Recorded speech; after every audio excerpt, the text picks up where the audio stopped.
마태복음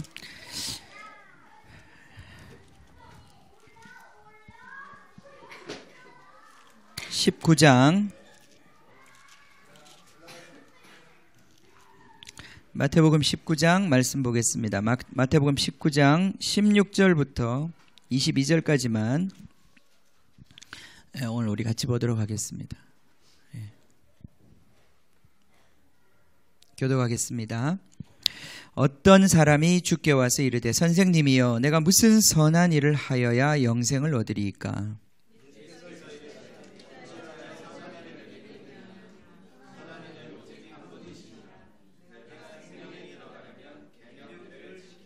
이르되 어느 계명이오니이까? 예수께서 이르시되 살인하지 말라, 간음하지 말라, 도둑질하지 말라, 거짓 증언하지 말라.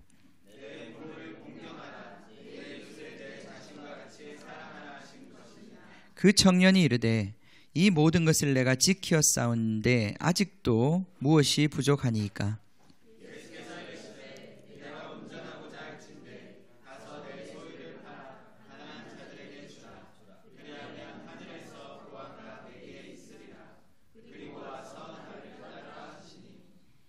그 청년이 재물이 많음으로 이 말씀을 듣고 근심하며 가니라.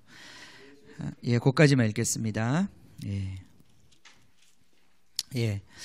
가정의 달이 다 보니 지난주도 그렇고 이번 주도 그렇고 이렇게 행사가 많네요, 그죠?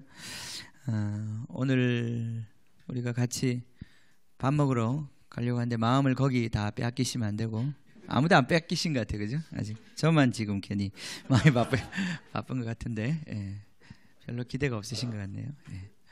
자, 오늘 즐거운 식사와 또 교제가 같이 있었으면 좋겠습니다. 교제를 잘 못하시는 것 같아요. 이렇게 늘 저도 좀 이렇게 샤이하다 그러죠.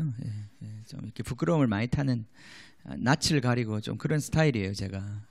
뭐 다 아시다시피 그런 스타일인데, 저를 닮지 마시고 오늘 전혀 그동안 얘기 안 해본 분하고도 얘기를 좀 해보시고, 그죠? 그렇게 하셨으면 좋겠습니다. 자, 이 예배가 마치면 선발대가 좀 떠나야 될 것 같은데, 가서 수출 피우려면, 그죠? 우리 오양 형제님이 선발대를 좀 이끌고 먼저 출발을 하셔요. 불을 피워야 그 다음 뭘 할 거 아니에요, 그죠? 그렇게 하시면 좋겠습니다. 선발대 따라가실 분은 우리 오양 형제님 따라가시면 되겠습니다.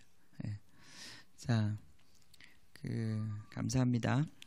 우리 지난주에는 우리 아이들에 대한 말씀 같이 나누었었는데요. 오늘 우리 말씀 보겠습니다. 제가 본문은 바꾸지 않았지만 지금 이 시즌에 적합한 말씀을 주시는 것 같아서 너무 감사드립니다. 지난주에도 우리 아이들에 대한 말씀을 나누었고요. 자, 오늘은 이제 그 한 청년에 대한 이야기입니다. 이 한 청년, 부자 청년이라고 그러죠. 이 부자 청년에 대한 이야기인데, 이 청년은 정말 좋은 가문에서 태어나서 아주 바르게 반듯하게 잘 자란, 굉장히 인간적으로 볼 때는 훌륭한 청년이었던 것 같아요. 우리가 방금 읽은 말씀에도 보면 모든 것을 다 지켰다. 얼마나 이게 신앙교육을 어릴 때부터 바르게 받았고 그 신앙교육대로 탈선하지 않고 정말 그렇게 착실하게 모범생으로 살아온 그런 청년이었어요. 뿐만 아니라 금수저였어요, 그죠? 금수저였어요. 얼마나 돈이 많은지는 모르겠지만 예수님께서 모든 것을 버리고 나를 따라라, 그런 말을 할 때 우리는 아무 부담이 없어요, 그죠? 아무 부담이 없어요. 버릴 게 없기 때문에 아무 부담이 없어. 그냥 좀 마음에 부담되는 것, 우리 장래에 앞으로 뭐 이런 거 좀 있지만 별 부담이 안 되는데, 이 청년은 부담이 많았다는 걸 보면 진짜 뭐가 많았나 봐요. 청년인데 이렇게 돈이 많았으니 자기가 벌은 건 아닐 거 아니에요, 그죠? 분명히 금수저였습니다. 금수저로 태어난 이 청년이 신앙교육도 올바로 받고, 얼마나 정말 인간적으로 볼 땐 하나도 부족함이 없어 보이지 않습니까? 그죠? 뭐 모든 걸 다 갖췄어요. 공부도 잘하고, 신앙심도 바르고, 교회에서도 아주 모범생이고, 학교에서도 모범생이고, 돈도 많고, 잘생겼고, 또 뭐 원하세요? 이런 청년, 이런 좋은 청년, 이런 사람 나타나면 그죠? 금방 딸을 주겠죠, 그죠? 자, 이런 좋은 청년인데 이 청년이 왜 예수님께 왔겠습니까? 뭔지 모르지만 자기 안에 고통이 있는 것입니다. 뭔지 모르는 불안감이 있는 거죠. 불안감이 있는 거예요. 인간이 모든 것을 다 가졌는데도 이상하게 불안감이 있어요. 왜 그럴까요?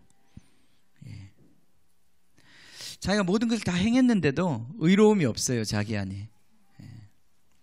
자, 오늘 이 말씀은, 이 에피소드는 우리 복음서에, 마가복음에 나오고 또 다른 복음서에도 나오지만은 이 복음서에, 마태복음에 특별히 이 말씀을 여기에 이제 두신 이유는, 이 말씀이 여기서부터 시작해서 이제 어디까지 가냐면요, 20장 16절까지 쭉 이어집니다.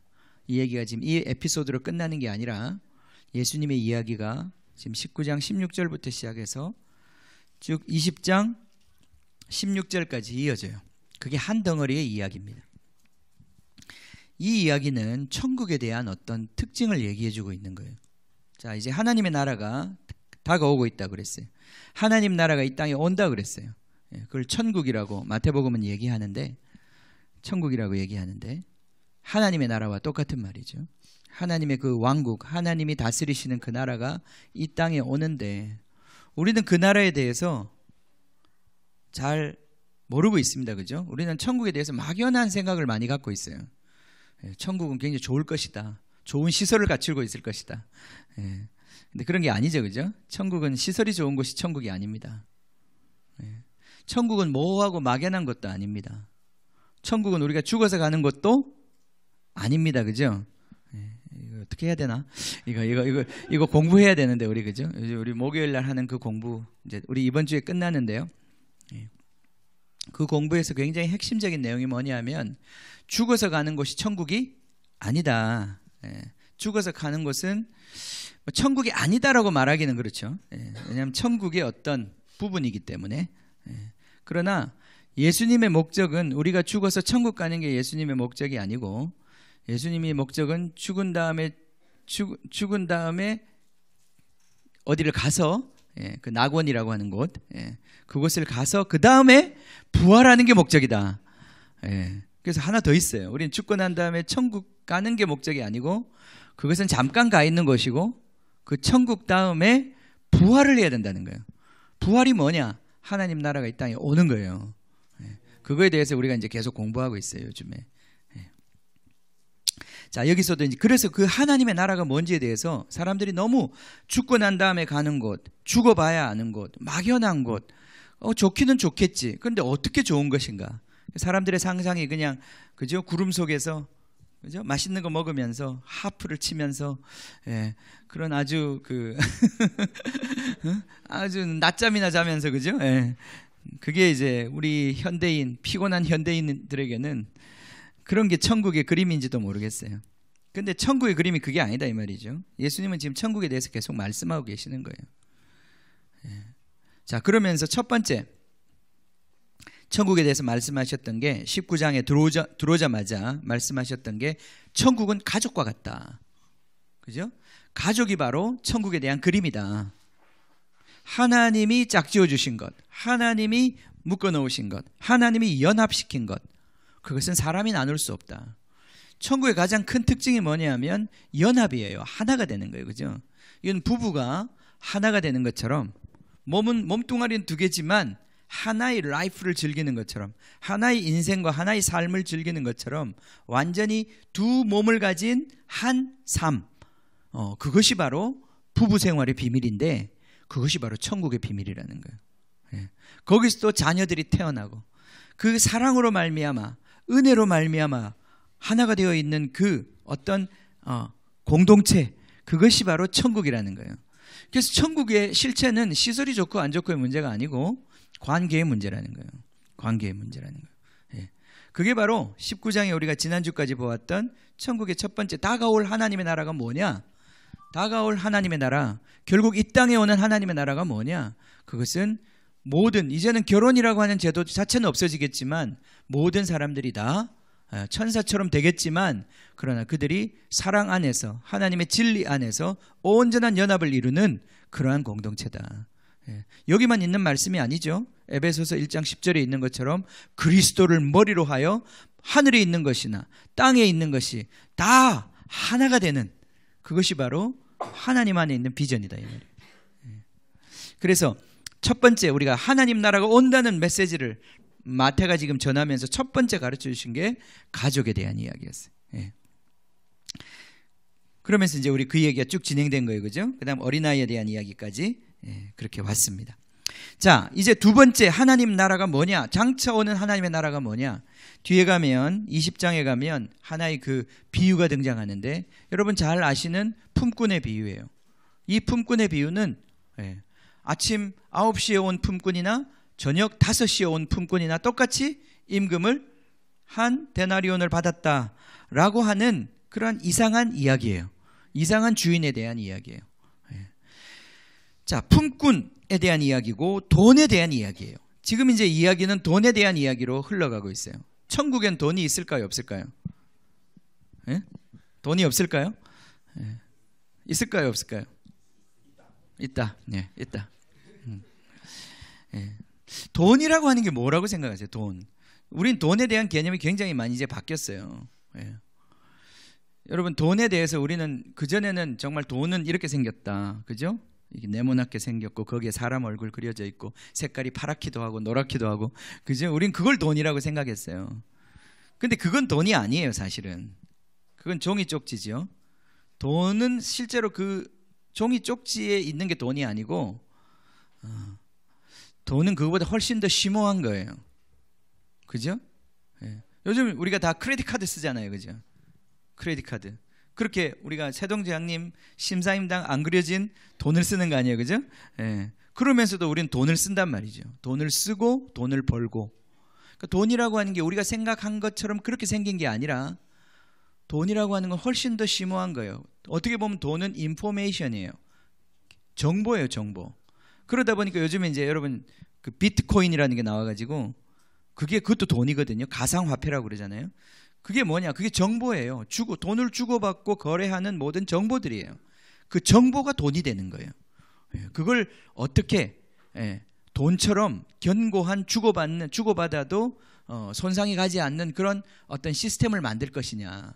결국 돈이라고 하는 걸 보면, 돈은 우리가 생각하는 그런 게 돈이 아니고, 우리 사람들이 갖고 있는 것을 얼마나 교환할 수 있느냐, 교환하는 것에 대한 정보를 얘기하고 있는 거예요. 그런 의미에서 본다면 천국엔 돈이 있을까 없을까요? 있죠. 천국에는 우리가 가진 것들이 얼마나 많은지 몰라요. 그것들을 우리는 다 나누고 살 거예요. 그런 의미에서 제가 지금 말하는 것은, 이 돈이라고 하는 것은 우리가 살기 위해서 주신 모든 재화를 얘기하는 거예요. 돈 자체에 무슨 힘이 있습니까? 돈 자체는 아무런 힘이 없어요. 다들 그렇게 얘기해요. 돈은 삶아 먹을 거냐? 그죠? 돈 가지고는 똥도 못 닦는다 그러잖아요, 그죠? 똥 닦기에도 똥 닦기에도 불편해요, 돈은. 그러니까 돈은 그런 게 아니에요. 돈의 그 실체는 뭐냐면, 내가 가진 결국은 재화, 내가 가진 것이고요, 내가 가진 소유, 세산에 대한 것이고, 이것을 어떻게 바꿀 것이냐, 교환할 것이냐, 나눌 것이냐의 문제인 거예요. 돈이라고 하는 게. 그러니까 돈이라고 하는 것은 내가 쌓아두고 있으면 그건 돈의 가치가 없어지는 거예요. 그걸 교환할 때 가치가 발생하는 거죠, 그죠? 그래서 교환할 때 가치가 발생. 얼마의 가치로 서로 교환할 것이냐, 그걸 가지고 이 화폐의 가치가 결정이 되는 거예요. 그럼 본질적으로 돈이라고 하는 것도 교환의 그 의미가 있다면, 그것이 우리가 점점 더 깨달아지는 거죠. 왜 우리는 크레딧 카드 넘버 하나로 모든 소유를 교환할 수 있는가? 이게 우리 이 재물에 대한 심오한 이해예요, 성경에. 물질은 결코 소유하는 데 그 뜻이 있는 게 아니에요. 하나님은 소유하라고, 자기가 움키라고, 네 것 하라고 물건을 주신 적이 한 번도 없어요. 그런 의미의 재산을 주신 적이 없어요, 하나님은. 왜냐하면 모든 것이 다 하나님의 것이고 모든 것이 다 너희들의 것이기 때문에 소유의 의미가 없어지는 거예요, 어떤 의미에 보면. 모든 것들은 다 주님의 영광을 위한 것이고 모든 것은 다 나누기 위한 것이에요. 모든 것은 다 사랑의 재화가 되는 거예요, 그죠? 돈이 왜 존재하느냐? 사랑하기 위해서 존재하는 거예요. 사랑을 파괴시키는 돈은 그거는 가짜인 거죠. 모든 재화와 모든 물질은 다 사랑을 위해서 존재하는 거예요. 우리의 몸뚱아리조차도 다 사랑을 위해서 존재하는 거예요. 자, 그런 의미에서 천국에 우리가 이제 천국을 들어간다. 오늘 이제 예수님 그런 표현 쓰셨는데 17절에 있는 말씀처럼 생명에 들어간다. 16절에 있는 말씀 영생을 얻는다. 천국 간다는 얘기 아니겠어요, 그죠? 우리가 죽고 난 다음에 어디 좋은 데 간다 이런 얘기라기보다는 이것은 하나님이 장차 이 땅에 가지고 올 그 나라에 우리가 이제 어떻게 그 나라에 우리가 합당하여 들어가게 될 것이냐, 그 나라에서 합당한 자로 인정받아 살게 될 것이냐, 아니면 이 나라에 합당하지 않은 자가 되어서 제외될 것이냐, 그 나라가 올 때에 우리는 어떤 운명에 처해질 것이냐, 이걸 지금 물어보는 거잖아요, 그죠? 그게 영생에 들어가는 거예요. 그게 생명에 들어가는 거예요. 하나님 나라가 이 땅에 올 때 우리가 부끄러움 당할 것이냐, 그 나라에서 쫓겨날 것이냐. 마태복음 끝에 가면 나오는 것처럼 이를 갈며 슬피 울며 쫓겨난다고 그랬어요, 그 자리에서. 아니면 그 나라에 들어갈 것이냐, 그 나라의 영광에 함께 참여할 것이냐. 이 사랑의 공동체 가운데 우리가 들어갈 수 있느냐. 결정적으로 우리는 무엇을 해야 그 자리에 들어갈 수 있겠습니까? 자, 우리가 지금 19장 이 후반부에 두 번째 나와 있는 메시지의 핵심은 돈에 관련된 문제들이에요. 하나님 나라의 경제 원칙이 있다는 거예요. 하나님 나라의 방식이 있다는 거예요. 그 방식에 합당한 자들이 들어가는 것이에요. 하나님 나라가 올 때에 탐욕적이고 이 세상의 방식으로 살아가던 사람들은 그 나라에 설 자리가 없다는 거예요. 결국은 이 말씀은. 그래서 이제 두 번째, 우리가 가족에 대해서 하나님 나라를 비추는 가족에 대해서 배웠다면, 두 번째 경제에 대해서, 경제 문제에 대해서 하나님 나라는 뭐라고 말씀하시는가. 우리는 우리에게 주신 돈과 모든 것들을 어떻게 사용함으로 하나님 나라에 합당한 자가 될 것이냐. 이제 이 두 번째 이 문제를 다루는 것이에요. 그러니까 천국이라고 하는 것이 모호한 곳이 아니에요. 천국은 새로운 경제 질서가 있는 곳이에요. 야, 이 말 좋네요, 그죠? 새로운 경제 질서가 있는 곳이 바로 천국이에요. 아멘. 이 땅의 경제 질서가 아니고 새로운 경제 질서예요, 이거는. 새로운 경제 질서예요. 거기서는 9시에 간 사람이나 5시에 간 사람이나 임금이 똑같아. 그럼 어떻게 해야 되겠어요? 5시에 가야 돼요, 그죠? 그러니까 천국을 못 가는 거예요. 그 경제 논리에 의해서 여러분이 어떤 마음이 들어요? 난 9시에 가야 되겠다, 이런 마음이 들어야 나는 천국에 합당한 사람이에요. 그럼 잘 됐다, 난 5시에 가야 되겠다, 이러면 이제 천국엔 자리가 없는 거예요. 회개하셔야 되는 거예요. 알겠어요? 이 놀고 먹으려고 하는 이 도둑놈 심보를 도둑질하지 말라고 그랬잖아요. 그죠? 도둑놈 심보를 회개해야 되는 거예요. 하나님 나라는 그런 게 아니다, 이 말이죠. 하나님 나라는. 왜냐하면 이 하나님이 그렇게 다스릴 때, 주인이 그렇게 임금을 주었을 때 다른 사람들은 화를 내었어요. 그 사람들은 하나님 나라에 합당한 사람들이 아니에요. 주인의 마음을 모르는 사람들이. 자, 이 새로운 경제 원리를 우리는 배워야 돼요. 물론 우리가 이 경제 원리를 지금 우리의 삶에 직접적으로 적용할 수는 없어요. 예를 들어서 우리 홍 집사님이 이런 식으로 그죠? 만약에 직장을 그 가게를 운영하면 노동법에 걸린단 말이죠, 그죠? 그리고 벌금을 물어야 된단 말이죠. 그러니까 이 세상에서 우리가 기업을 운영할 때 이렇게 운영해야 된다, 이렇게 말할 수는 없어요. 이거는 하나님 나라, 다가오는 하나님 나라의 어떤 그 법칙을 얘기하고 있는 것이죠. 그것이 우리의 삶에 어떤 식으로 적용되어야 할 것인가는 우리에게 있어서 더 많은 지혜가 필요합니다. 그러나 본질적으로 우리의 관점이, 돈과 경제에 대한 관점이 변화되기를 원하세요. 그것이 주님이 원하시는 거예요. 그것이 생명에 들어가는 사람들이에요.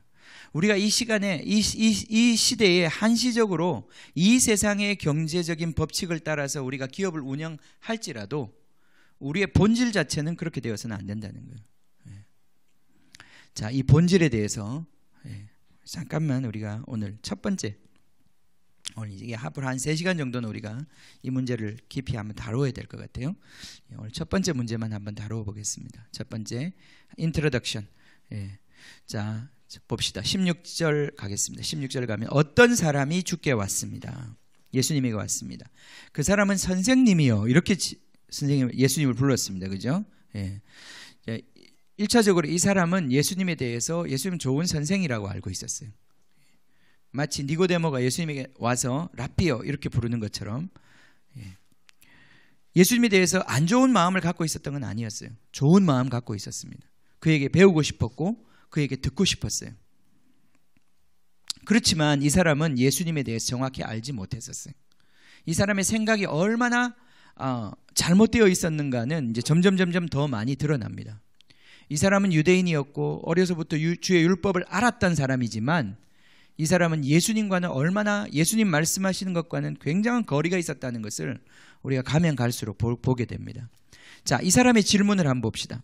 이 사람은 이렇게 질문합니다. 내가 무슨 선한 일을 하여야 영생을 얻겠습니까? 이 사람은 뭔가 열심히 해서 그것으로 말미암아 내가 영생을 얻을 수 있다, 대가로서 받을 수 있다, 그런 생각을 갖고 있었습니다. 예수님이 이것에 대해서 근본적으로 지금 사실은 챌린지, 도전하지 않으십니다. 예수님이 그 사람에게 맞게 이야기를 해주셔요. 그러나 그에게 있어서 결정적으로 그가 갖고 있는 그 생각과 세계관 자체가 잘못되었다는 것을 예수님이 뒤에서 보여주셔요. 이 사람한테. 그러니까 우리가 대체로 질문을 할 때 그 질문 자체가 잘못된 경우가 많이 있어요. 그죠? 우리의 무식함을 드러내는 질문을 할 때가 많이 있단 말이죠. 그죠? 지금 이 사람도 그런 케이스. 내가 무슨 선한 일을 하여야 영생을 얻겠습니까? 이 사람은 영생에 대한 생각이 벌써 예수님과는 이렇게 맞지 않는 거예요. 무엇을 해서 영생을 얻는 것이 아닙니다. 그죠? 무엇을 해서 영생을 얻는 것이 아닙니다. 자, 예수님 뭐라고 대답하시는지 봅시다. 17절에 예수님 벌써부터 시비를 겁니다. 그죠? 선한 선생님에 대해서 무슨 선한 일이라고 그랬는데 선한 일을 왜 내게 묻느냐. 선한 이는 오직 한 분 하나님밖에 없다. 하나님밖에 선한 분이 없으시다. 이게 얼마나 심각한 질문인지 잘 느낌이 안 오시죠? 이 사람은 자기가 생각할 때 착한 일의 기준이 있어요. 자기 나름의 기준이 있는 거예요. 이 정도 하면 자기는 착한 사람이다, 선한 사람이다. 이 정도 하면 하나님도 이 사람을 받아줄 수밖에 없다. 천국에 이런 사람이 안 들어가면 누가 들어가겠냐, 이런 종류의 생각을 갖고 있는 거예요. 이 사람은 지금.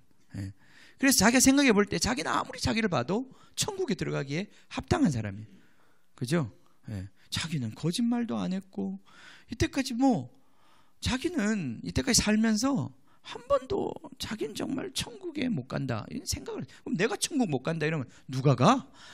누가 갈 수 있어? 그런 어떤 생각을 갖고 있는 거예요 지금. 그래서 자기가 뭔지 모르지만 이 기준에 볼 때 자기가 하나님이 되어가지고 그 기준을 세워놓고 볼 때 나 정도면 천국에 가야지. 만약에 하나님이 나를 천국에 안 보낸다면, 안 들여보낸다면 그건 하나님도 아니야. 이런 생각을 갖고 있는 거예요. 그 정도로 이 사람은 자기가 세운 기준 속에서 자기가 만족하고 있었고 자기가 선한 자라고 하는 것을 느끼고 있었던 거예요. 그런데 이 세상에서 소위 착하다고 하는 것이 이런 뜻이에요. 그죠? 우리는 신문이나 여러 가지 매스컴에서 우리는 이런 착한 사람들을 많이 만나요. 어떤 일에 대해서 세상은 막 박수를 치고 어떤 사람에 대해서는 굉장히 경멸하잖아요. 이 세상이 사용하는 선함에 대한 기준이 있어요. 그 정도 하면 다 잘한 것이다. 그 정도 살면 괜찮은 거지. 이 어떤 굉장히 상대적이고 그 정도면 괜찮아, 이런 종류의 어떤 가치관들이 이 세상에는 팽배해 있어요. 그래서 거기에 조금 뛰어나면 그 사람을 아주 대단한 사람인 것처럼 우리는 박수를 치는 것입니다. 이번 이제 어버이날인데 제가 이제 기사 하나 보면서 재밌는 기사가, 이번 이제 어버이날이 되니까 이제 상을 주잖아요. 훌륭한 이 효도를 행한 사람들에 대해서 상을 줘요. 그 중에 이제 그 어떤 며느리가 60 몇 살 며느리가 되신 그 할머니를, 극진히 그분이 치매도 걸리고 너무나 힘드신데 자기도 나이가 많아서 이제 나이가 많은 그 할머니가 그 정말 90 할머니를 그렇게 지극정성으로 이렇게 모시는 거에 대해서, 그래서 이제 그 국가에서 상을 줬어요. 그 효부상을, 그렇게 줬어요. 그럼 이제 밑에 댓글에 그걸 이제 정말 박수 치면서 너무 정말 이 사람 훌륭하다 이렇게 썼어야 되는데 밑에 너무나 상처를 받은 사람들이 많더라고. 뭐 아주 댓글이 다양했어요. 그 정도 되면 그냥 요양병원 보내시는 게 낫습니다.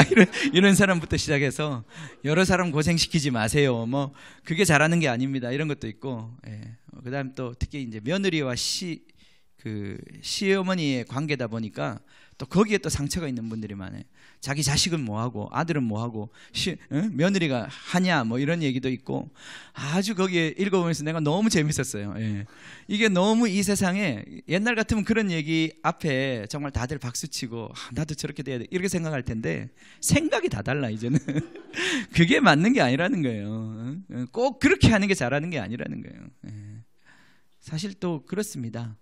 꼭 그게 그런 어떤 과거의 기준을 가지고 그렇게 하는 것이 꼭 잘한다고 얘기할 수 없는 시대가 사실은 지금이기도 합니다. 그죠? 이만큼 우리 기준이라고 하는 것이 어떤 착한 일 또는 악한 일, 이런 기준이라고 하는 게 세상 기준은 계속 왔다 갔다 하는 거예요. 그게 꼭 맞다고 말할 수 없는 거죠. 옛날에는 그게 착하고 좋은 일이라고 했지만 지금은 그 일하면 욕먹는단 말이죠. 그죠? 그죠? 우리 옛날에 우리 할머니들이 아이들, 손자들 정말 귀엽다고 입에서 막 씹어가지고 입에 넣어주고 이랬단 말이죠. 그죠? 그건 정말 사랑의 표현이고, 그 아이들, 그 이빨도 없는 아이들에게 요즘엔 그랬다가 쫓겨납니다. 그죠? 이게 시대가 바뀐 거예요. 기준이 바뀐 것입니다.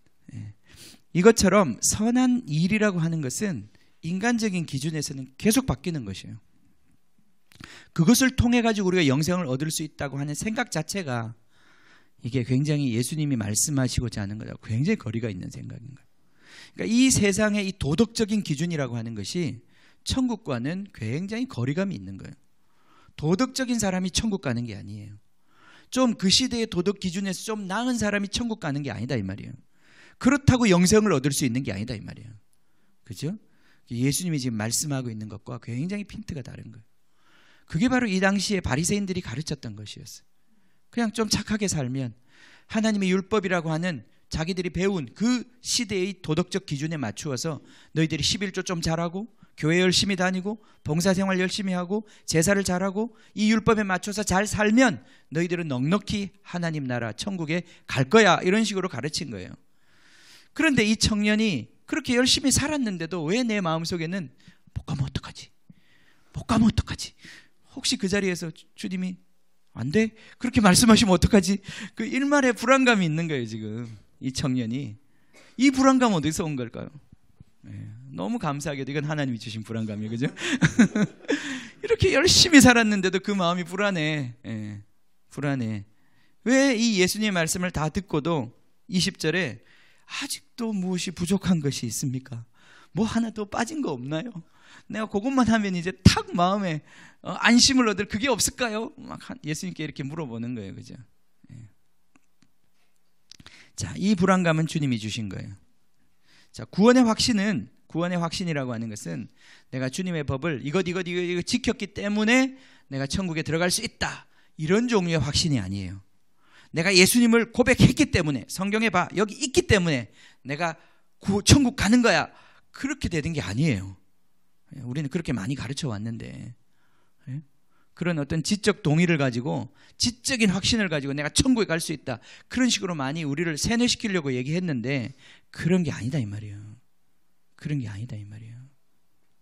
이 천국에 가는 확신, 하나님 나라가 오면 내가 거기에 들어가고 내가 거기서 환영받을 것이라고 하는 확신은 그런 데서 오는 게 아니다 이 말이죠. 생각과 이 세상의 도덕적인 기준에서 오는 게 아니다 이 말이죠. 더 깊은 데 있는 거예요. 더 깊은 데 있는 거예요. 자, 조금만 더 하겠습니다. 거기 봅시다. 18절에 예수님께서 이렇게 말씀하십니다. 이르시되 계명을 지켜야 된다. 내가 생명에 들어가려면 17절에 계명을 지켜야 된다. 하나님 명령 지켜야 된다. 그랬더니 18절에 어느 계명입니까? 자, 이 사람 마음속에는 뭔가 불안함이 있는 거예요. 지금 혹시 내가 모르는 무슨 계명이 있는가? 근데 예수님 말씀하시는 게 자기가 어릴 때부터 다 배웠던, 그죠? 예, 캠프 때 다 외웠던 그 계명인 거예요. 예. 살인하지 말라, 간음하지 말라, 도둑질하지 말라, 거짓 증언하지 말라. 자, 살인하지 말라 6번, 간음하지 말라 7번, 도둑질하지 말라 8번, 거짓 증언하지 말라 9번. 그리고 다시 5번으로 올라가서 내 부모를 공경하라. 그 다음에 10번이 빠졌어요. 그죠? 내 이웃을 내 자신과 같이 사랑하라. 이것은 사실은 10계명에 들어있는 말씀 아니고 레위기 19장에 있는 또 다른 말씀이죠. 그죠? 내 이웃을 내 몸과 같이 사랑해라.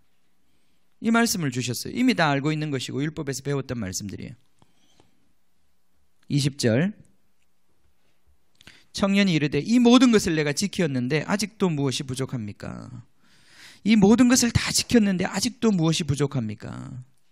이 청년의 마음속에는 이 모든 것들을 지킴으로 인하여 오는 구원의 확신이 없었던 것이에요. 영생에 대한 확신이 없었던 것이죠. 자, 예수님께서 의도적으로 여기 보면 예수님께서 계명을 말씀하실 때 10번째 계명을 말씀 안 하셔요. 10번째 계명이 뭐죠? 내 이웃의 소유를 탐하지 말라, 탐내지 말라. 예. 자, 이 10번째 계명에 대한 이야기를 로마서 7장에서 바울은 하고 있어요. 예. 자기도 모든 계명을 다 지켰는데 이 10번째 계명은 굉장히 이상한 계명이라는 거예요. 탐내지 말라. 그건 뭘 행동하는 게 아니라 마음으로 탐내는 거 아니에요. 그죠? 예, 다른 사람 보고 저 사람 아이패드를 보고 와 좋다. 예, 나도 하나 있었으면 좋겠다. 예, 그죠? 예, 예. 저 집 좋다. 예. 이것은 우리가 뭘 이렇게 계명을 지키려면 어떤 행동을 하기 전에 그 계명이 떠오르고 그래서 그 계명 때문에 행동을 안 해야 지킬 수 있잖아요. 그죠? 예. 그런데 이 탐심이라는 건 이상하게 먼저 온다는 거예요. 그죠? 먼저 온다는 거예요. 탐심이 오고 그 다음에 율법이 생각이 난다는 거예요.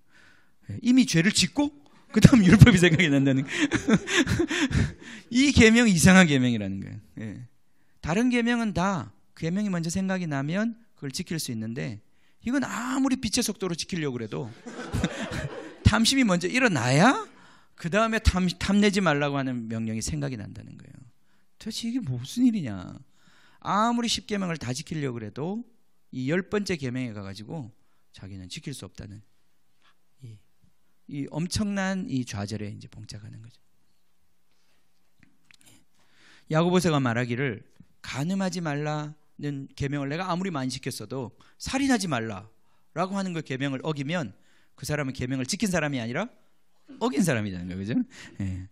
참 이상한 법이에요. 그죠? 10개 중에 1개만 지키면 지켰다 해주면 좋겠는데 그게 아니라 10개를 다 지켜야 지켰다고 하는 거지. 그 중에 1개라도 어기면 그 사람 죄인 되는 거예요. 근데 이 10번째 계명을 지금 예수님께서 말씀 안 하셨어요. 말씀 안 하셨어요. 그러면서 10번째 계명을 21절에 다른 식으로 표현을 하십니다. 예수께서 이르시되 내가 온전하고자 할진대 내 소유를 팔아 가난한 자들에게 주어라. 그리하면 하늘에서 보화가 내게 있으리라. 그리고 와서 나를 따르라. 탐내지 말라. 그건 불가능한 계명이죠. 그죠? 지킬 수 없는 계명이에요. 탐내지 말라. 그건 예수님 말해줘봐야 지킬 수 없는 계명이에요. 예수님 그 말씀 안 하셨어요. 탐심을 이기는 방법을 얘기해 주셨어요. 어떻게 탐심을 이긴지 아냐? 그 탐심을 이기고 그 10번째 계명을 지키려면 어떻게 해야 되는지 아냐? 네 걸 팔아야 된다. 먼저 네 걸 팔아야 된다. 그걸 팔아야 된다. 그 다음 다 나눠줘 버려라. 그리고 나를 따라와라. 그때 네가 생명이 무엇이고 구원이 무엇인지 알게 될 것이다. 네가 생명에 어떻게 들어갈 수밖에 없는지 네가 그때 확신하게 될 것이다. 이게 천국입니다. 그죠? 이게 천국입니다. 지금 우리는 돈에 대해서 굉장히 많은 탐욕이 얽혀져 있습니다. 예수님 믿는 이유가 뭡니까? 천국 가기 위해서 믿는데 천국이 뭡니까? 천국은 탐욕이 없는 곳이에요. 탐욕 가진 사람이 천국에 못 갑니다. 그렇죠? 탐욕은 우상숭배라고 그랬어요. 그죠? 골로새서 3장 5절에 탐심은 우상숭배라고 그랬어요. 우상숭배자는 천국에 못 갑니다. 주님의 그 나라에 들어갈 수가 없습니다. 그러면 우리는 이 탐심을 반드시 십자가 앞에서 처리해야 합니다. 물론 우리가 예수님의 구원을 받고 난 다음에, 예수님은 탐심이 처리된 사람이죠. 그 몸으로 십자가를 지시고 그 정과 욕심을 다 십자가에 못 박아 버리신 분이에요. 우리는 우리 몸을 십자가에 못 박지 않지만 우리는 예수의 십자가를 우리는 받아들임으로 이 정과 욕심을 다루는 것이에요. 우리 안에 탐심이라고 하는 게 있어요.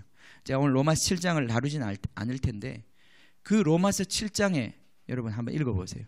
읽어보시면 그 안에 깊숙이 있는 뭔가가, 바울이 고민하는 가운데 이 탐심이라고 하는 것 때문에 자기가 율법을 지킬 수 없었는데 이 율법이라고 하는 것을 통해서 자기 속을 들여다보니까, 현미경으로 들여다보니까 거기에 뭔가가 있다는 거예요. 거기에 뭔가가 있다는 거예요. 예. 단순히 탐욕이 아니에요. 단순히 원하는 게 아니야. 원하는 게 아니에요. 거기에 내 원함과 내 이 욕망 그 배후에 어떤 이상한 게 있다는 거예요. 예. 예. 뭔가 꿈틀꿈틀거리는 이상하게 소름 끼치는 게 거기 있다는 거예요. 예. 그게 뭐라고요? 내 속에 뭐가 있다는 거예요. 예. 예. 여러분, 우리 예전에 북한에서 넘어온 그 병사 있잖아요, 그죠? 예. 그 뱃속에 뭐가 있었어요. 막 이만한 거, 예? 예. 기생충, 이만한 기생충이 있었어요. 예. 그래서 그렇게 먹어도 걔가 그냥 다 양분을 뺏어가니까 걔는 항상 배고파. 예. 예. 채워지지 않아. 만족이 되지 않아. 예. 알고 보니까 자기 안에 누가 있었던 거예요. 그 이상한 놈이 계속 먹는 쪽쪽, 먹는 것도 얼마 안 되는데 그 양분을 다 그놈이 받아먹고는 요만한 벌레가 들어가가지고 이만해졌어요. 그죠? 예. 예. 뭔 뜻인지 알겠어요? 예. 우리 안에 기생충이 있어요. 우리 안에 우리를 계속 배고프게 하고 계속 욕망하게 하는 뭔가가 있다고요. 그 안에. 바울이 이 율법 때문에 고민하다가 현미경으로 들여다보니까 그 안에 내 속에 거하는 죄니라. 한번 봐야 되겠네. 예, 말씀을 안 보니까 여러분이 느낌이 확 안 오는 것 같아요. 그죠? 예. 로마서 7장 17절입니다. 이제는 그것을 행하는 자가 내가 아니요 내 속에 거하는 죄. 예. 내 속에 거하는 그놈. 예? 그놈. 그놈이 있다는 거예요. 이 그놈이 나하고 나의 원함과 깊숙하게 연결이 되어가지고 욕망이 완전히 이 욕망 덩어리가 되어 있어가지고 내가 이놈이 모든 내 인생의 모든 것들을 쫙쫙 빨아먹으면서 나를 항상 배고픈 자, 나를 항상 굶주린 자로 만드는 거예요. 그래서 먹어도 배고프고, 그래서 또 욕심 부리게 만들고, 또 욕심 부리게 만들고, 채워도 채울 수 없는 그런 수월의 구덩이를 만들어 놓고 우리를 괴롭히는 그 존재가 그 안에 있다는 거예요. 그래서 이것이 항상 우리를 부족하게 만드는 거예요. 뭔가 부족하게 만드는 거예요. 하나님 나라에 넉넉히 들어가는 자가 아니라 부족한 자로 만드는 거예요. 자, 이 탐욕 위에 세워진 이 세상의 경제 시스템, 이게 무너지는 거예요. 이게 무너지는 거예요. 이 한 사람 한 사람 속에 있는 이 탐욕의 엔진, 탐욕의 이 모든 시스템을 다 모아가지고 그 탐욕을 끊임없이 자극하고 그 탐욕으로 말미암아 끊임없이 자기 인생을 갖다 바치게 만드는 그 어떤 시스템을 통해서 지금 이 세상을 만들어 놓았단 말이죠. 이게 바벨론 아닙니까? 그죠? 예. 자, 이 장차 올라라는 이 바벨론을 무너뜨리는 하나님 나라의 신부된 공동체 새 예루살렘이란 말이죠. 그죠? 예. 자, 이걸 주님께서 직접 다루고 계시는 거예요. 지금 우리 안에. 예. 이 맘몬이라고 하는 신, 우리 안에 끊임없이 탐욕하게 하는 신. 예. 자, 오늘 우리 감사하게도 오늘 우리 이제 오늘 밥 먹으러 갈 텐데, 밥 먹으러 가면 평소에는 먹을 게 별로 없을 때는 우리가 참 서로 사이가 좋은데 이상하게 이렇게 먹을 걸 앞에 두면 뭐 보이는 게 없을 때가 있어요. 막 그런 막 경쟁이 붙어가지고 막 탐욕이 떠가지고 지금 내가 저걸 먹지 않으면 내가 못 먹을 것 같은. 그래서 정말 기분 좋고 우리 뭔가 이렇게 좀 단합을 위해서 갔는데 갔다 오면서 다들 마음이 씁쓸해가지고 제가 그걸 가져갔어. 막, 그 맛있는 걸 내가 먹으려고 딱 찍어놓은 걸 제가 먹었어. 용서가 안 되고 그죠? 이상하게 이런 탐욕이 우리 안에서 이 작은 탐욕이지만 식탐 여러분 무시하시면 안 돼요. 식탐도 굉장히 무서운 겁니다. 사실은 광야에서 심판을 받을 때 식탐 때문에 받았던 거예요. 아주 근본적인 거예요. 우리 안에 이 탐욕의 아주 근본적인 형태예요. 그렇습니다. 자, 그래서 우리가 이제 함께하는 이 모든 시간 가운데 또는 우리가 주님을 지금 따라가는 이 삶에서 예수님이 우리 안에 이 탐욕이 한꺼번에 다 제거되지 않는다는 걸 알고 계십니다. 알고 계시는데 그래서 예수님 나를 따라오라고 그러시는 거예요. 다 팔고 다 정리하고 나를 따라오라고 얘기하시는 거예요. 나를 따라와야 네가 이걸 배울 수 있다는 거예요. 그죠? 자, 영생에 들어가는 길이 무엇입니까? 예수님이 길이요 진리요 생명. 우리는 어떤 길을 우리가 알아서 가는 게 아니라 예수님을 따라감으로 천국에 들어가는 거예요. 예수님을 따라감으로 영생에 들어가는 거예요. 그죠? 우리는 예수님을 따라가는 거예요. 탐욕으로 살지 않는 것이 무엇인지를 예수님을 따라가면서 배우는 거예요. 제자들은 이것을 십자가 앞에서 결국은 보았던 거예요. 완전히 두 팔 벌리고 모든 것을 다 내어주는 삶이라는 게 무엇인지 거기서 보게 되는 거예요. 자, 예수님이 우리를 지금 이 천국, 다가오는 천국에 합당한 자로 그렇게 우리를 부르고 계시는 겁니다. 예수님께서 이 청년을 마가복음에서 보면은 굉장히 사랑하시면서 말씀하셨다고 그랬어요. 천국이 멀지 않았다고 그랬어요. 그리고 오늘 우리 마태복음에서도 그 뒤에 가면 예수님께서 사람으로서는 할 수 없지만 하나님으로서는 할 수 있다 이런 말씀을 하십니다. 소망이 있는 거죠. 그죠? 소망이 있는 것입니다. 이 탐욕을 십자가에 못 박고 새로운 경제 시스템의 경제 체계를 받아들일 수 있는 그 은혜가 우리한테 예비되어 있는 것입니다. 아멘. 우리 계속 우리 공부하면서 이것이 우리 안에서 더 실체로 이루어지기를 원합니다. 같이 기도하겠습니다. 같이 기도합시다. 주님,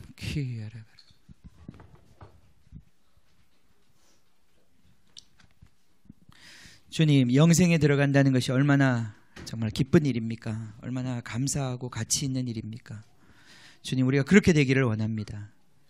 주님, 우리 평생에 정말 열심히 애쓰고 노력하고 살았지만 이 영생에 들어가지 못한다면 무슨 의미가 있겠습니까? 주님, 이 생명에 들어가지 못한다면 무슨 의미가 있겠습니까? 주님, 이 생명에 들어가는 길이 이미 우리에게 있는데, 그리고 이 시간 우리가 맛볼 수 있고 누릴 수 있는데, 이 생명의 길로 우리를 지금 부르신 것인데, 주님, 정말 이 부자 청년처럼 끊임없이 노력하지만 다다르지 못하고 불안하고 주님 채워지지 않는 그 삶을 살 것이 아니라, 주님, 이 시간 모든 것을 주님 앞에 내려놓고 정말 주님께서 이끌어 주시는 그 삶을, 주님, 그 천국의 삶을 지금부터 시작해서 넉넉히 그 나라에 들어가는 그 은혜를 누리기를 원합니다. 아버지 하나님, 이것이 우리 앞에 놓여져 있는 주님의 복된 길입니다. 주님의 복된 부르심입니다. 이 청년은 이 길 앞에서 근심하며 고민했지만 주님, 이것이 결코 주님 근심스러운 길이 아닙니다. 주님, 그 생각이 어리석기 때문에, 그 생각이 묶여있기 때문에 주님, 그 주님의 이 영광스러운 초청을 받아들이지 못하는 것이지, 주님, 이 길은 너무나 아름다운 것입니다. 주님, 이 시간 정말 우리에게 이 마음 주시기를 원합니다. 이번에 주님, 정말 이 말씀들을 통해서 다시 한번 하나님 나라의 경제 원리를 깨닫게 하여 주시옵소서. 주님, 우리가 그 삶을 이 땅에서도 살 수 있는 자들 되게 하여 주시옵소서. 우리의 가진 모든 것을 통해서 주님이 영광 받으시며 주님의 사랑이 나타나는 그 영광스러운 삶을 감당할 수 있도록 주님, 이 말씀 우리 안에 깊이 들어오게 해주십시오. 다시 한번 새겨지게 해주십시오. 십자가가 우리의 삶의 자랑이 되게 하여 주시옵소서. 우리 같이 기도하겠습니다. 주님,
선한 능력으로, 주 선한 능력으로 안으시네.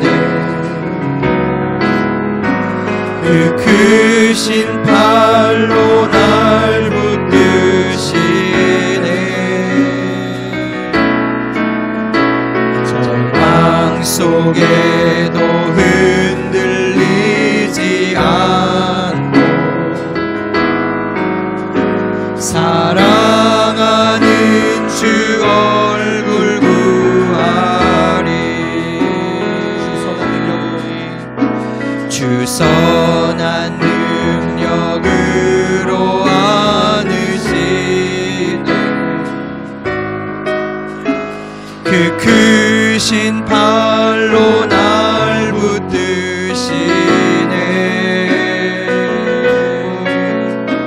절망 속에도 흔들리지 않고 사랑하는 주 얼굴 구하리. 선한 능력으로 일어서리.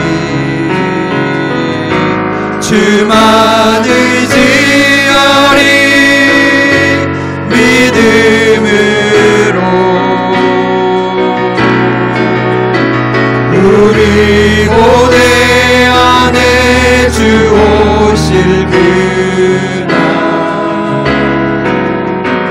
영광의 새날을 맞이하리.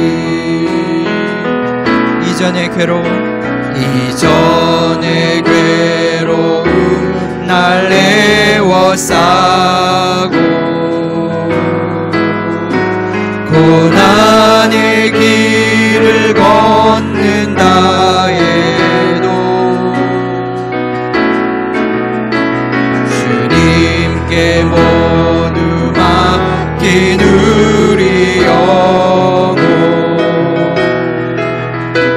끝내 승리의 날을 맞으리.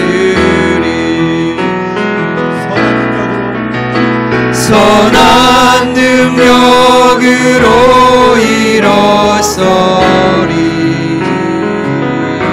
주만 의지하리.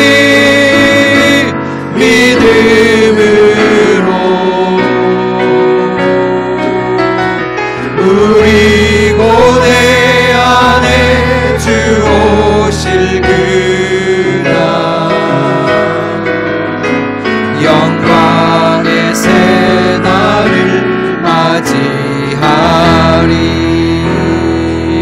주님이 마신 고난의 쓴 잔을 우리도 감사하며 받으리. 주님의 남은 고난 채워가며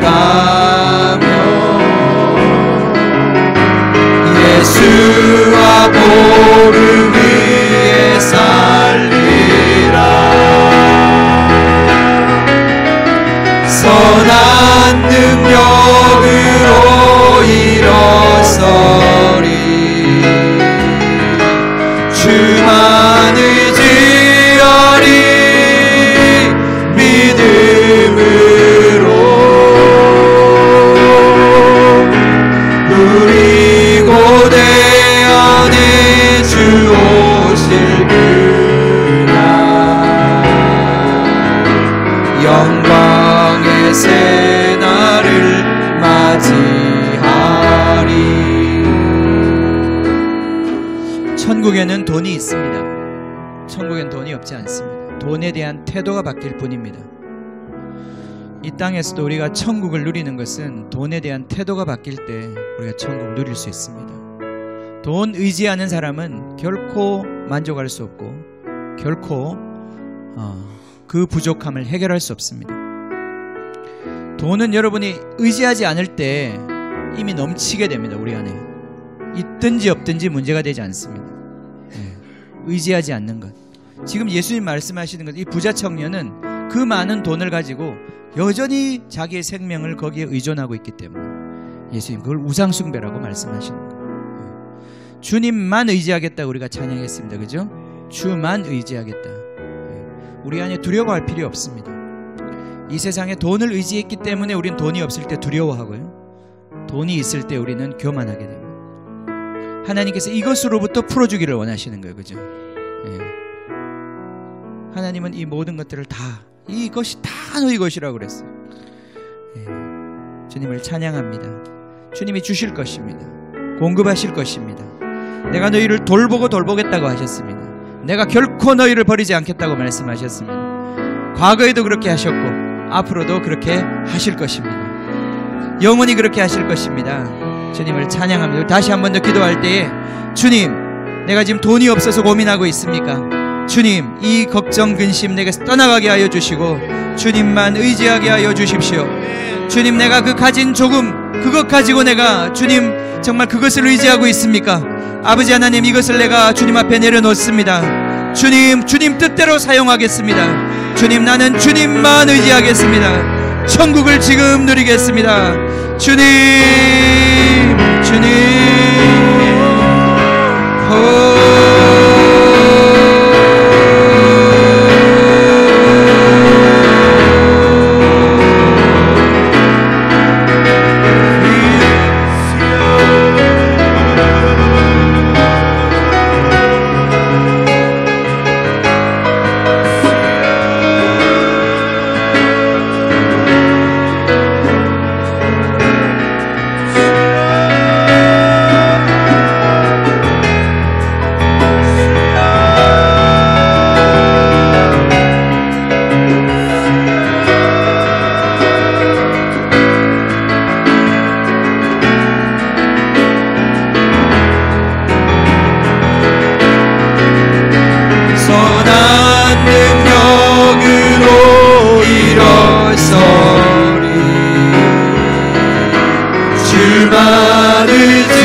쓰는 법을 가르쳐 달라고 그러십시오.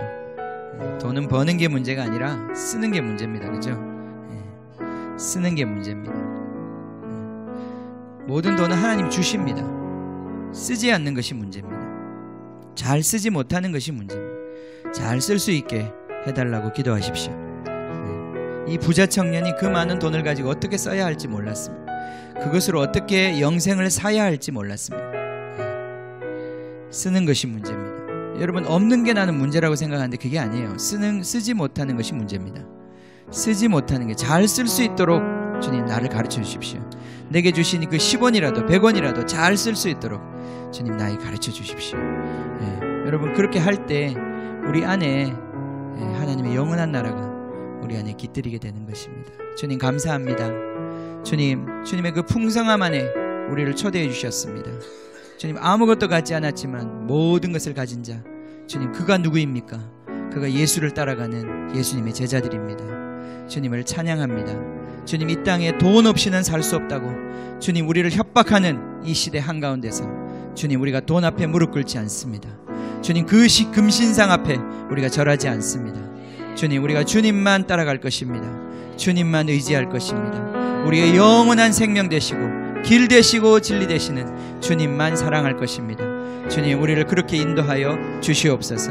지금은 우리 주 예수 그리스도의 은혜와 하나님 아버지의 크신 사랑과 우리를 이 영원한 생명에 들어가도록 인도하시는 성령님의 인도하심이, 주님을 사랑하며 주님만 의지하겠다고 고백하는 우리 모든 성도님들 머리 위에 지금부터 영원히 함께 하시기를 간절히 축원하옵나이다. 아멘. 아멘.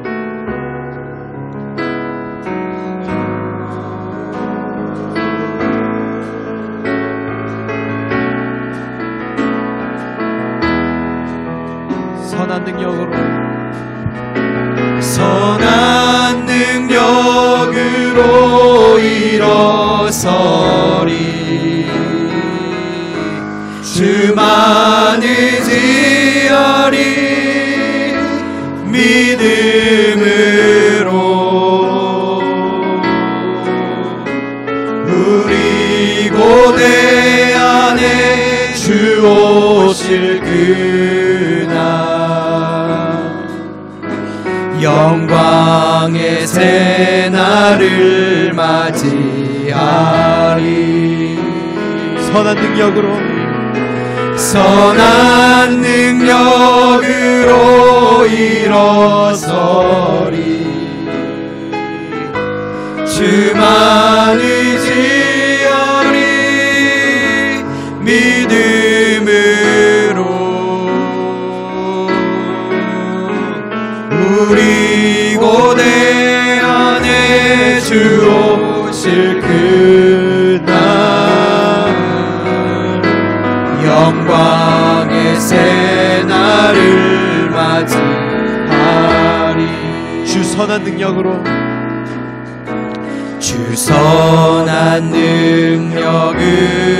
안으시네. 그 크신 팔로 날 붙드시네. 절망 속에도 흔들리지 않고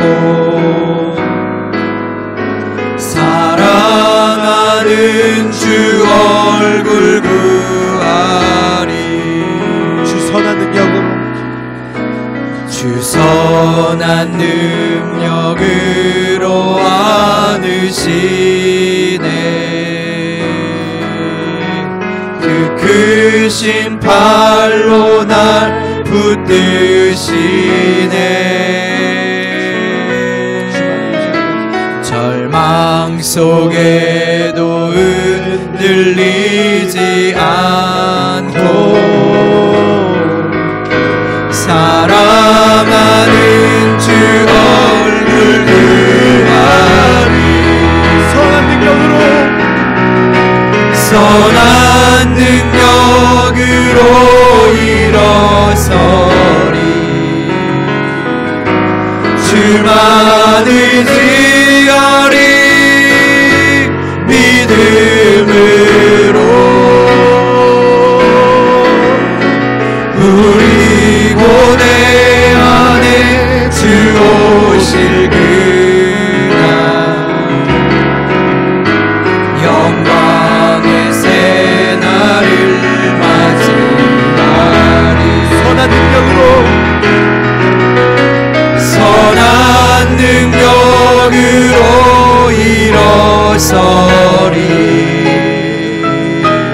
주만 의지하리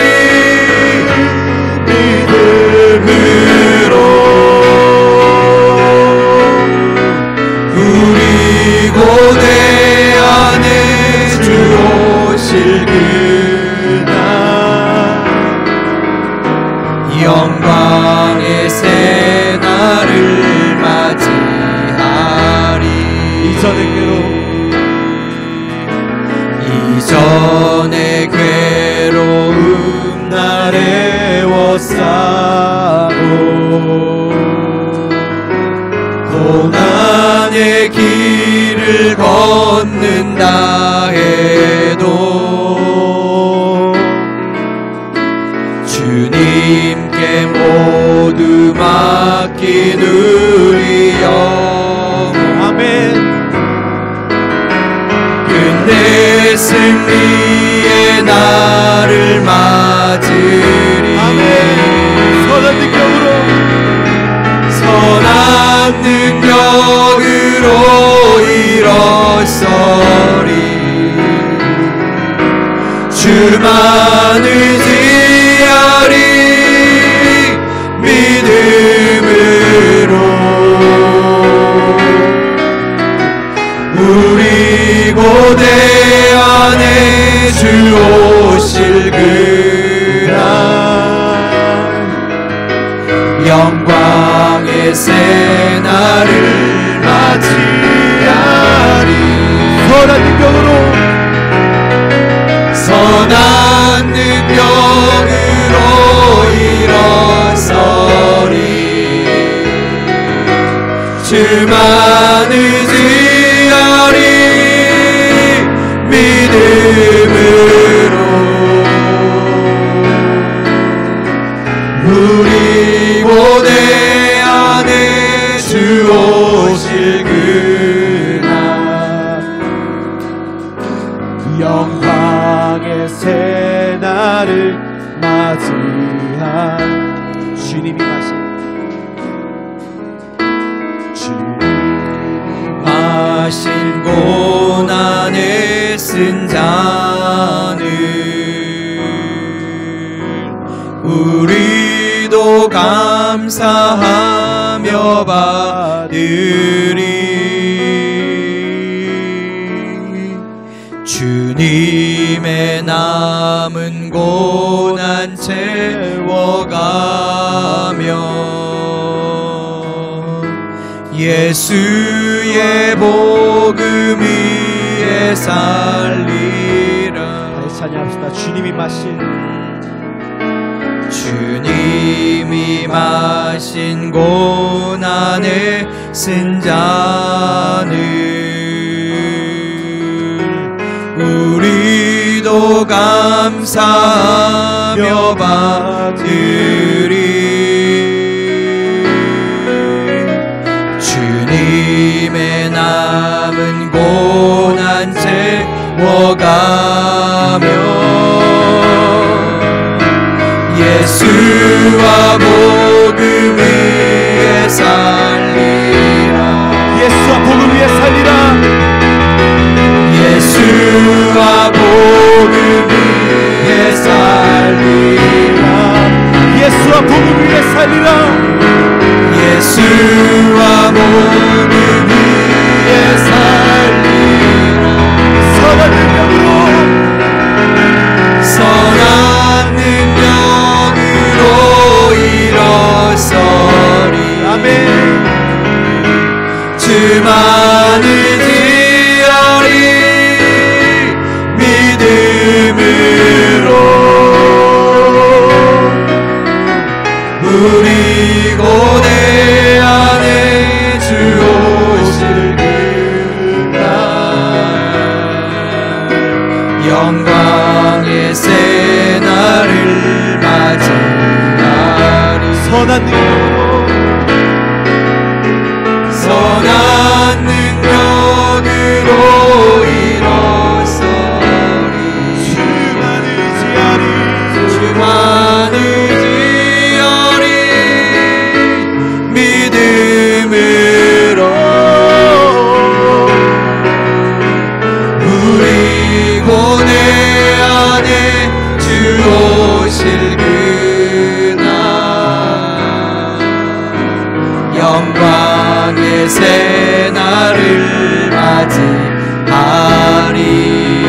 새날을 영광의 새날을 맞이하리.